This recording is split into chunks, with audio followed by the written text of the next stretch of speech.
Hello everyone, I am Deepika, working as an assistant professor in RPIIT Technical and Medical Campus, Bastada, Karnal. Today we will discuss about antibiotics, in which we study about its introduction, history, and classification. So first one is introduction, definition. Antibiotics are the chemical substances which is produced from microorganisms to kill or inhibit the growth of microorganisms with low concentration and without affecting the host. So antibiotic हमारे ऐसे chemical substances होते हैं जिनको हम micro organism से produce करते हैं और क्यों करते हैं, टू किल और inhibit the growth of micro organism की ग्रोथ को या तो किल कर देंगे या फिर ग्रोथ को इनहिबिट करने के लिए, एंड लो कंसंट्रेशन में यूज़ होते हैं and without affecting the host पे इसका कोई इफेक्ट नहीं होता. दीज आर ओनली किल और inhibit the growth of micro organism. The word antibiotic derived from the Greek word anti means against and BIOS means life. Next is history. Human beings are susceptible to many infections, microorganisms like bacteria, fungi and virus etc.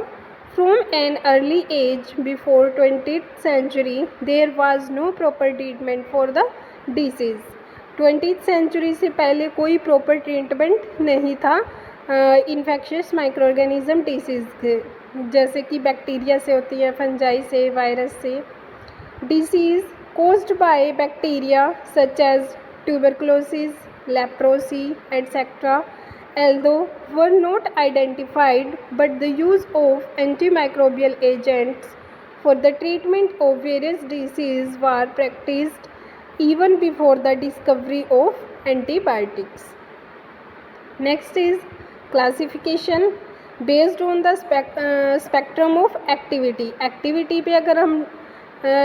पे अगर हम इसको classify करते हैं तो it is of two types, narrow spectrum and broad spectrum. Narrow spectrum it will kill और inhibit only one type of microorganisms, gram positive और gram negative. सिर्फ ये एक ही टाइप के माइक्रो ऑर्गेनिजम्स को इनहिबिट या फिर किल करता है, जो कि है gram positive and gram negative. Examples penicillin, streptomycin and erythromycin.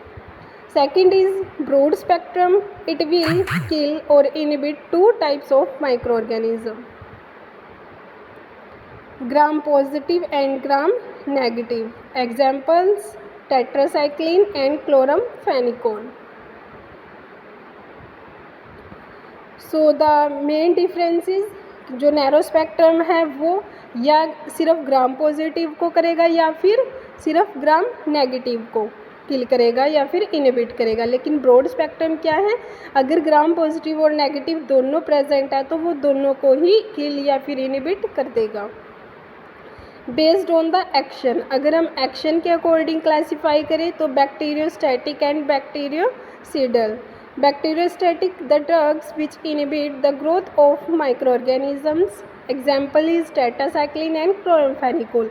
सो जो ड्रग सिर्फ इनहिबिट करेंगी these are the bacteriostatic, but जो ड्रग किल करेंगी माइक्रो ऑर्गेनिजम्स को these are the bactericidal drugs.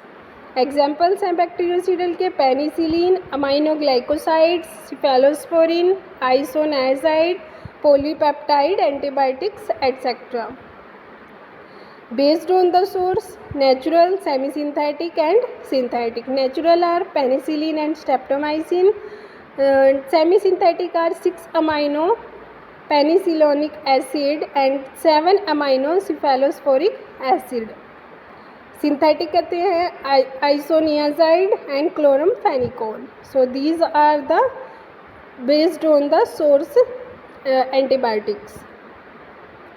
Based on the mechanism of action, mechanism पे जो depend करती हैं these are the inhibition of cell wall, inhibition of protein synthesis या फिर inhibition of DNA synthesis.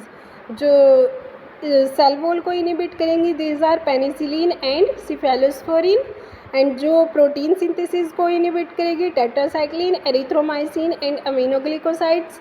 And जो DNA synthesis को inhibit करेगी, these are the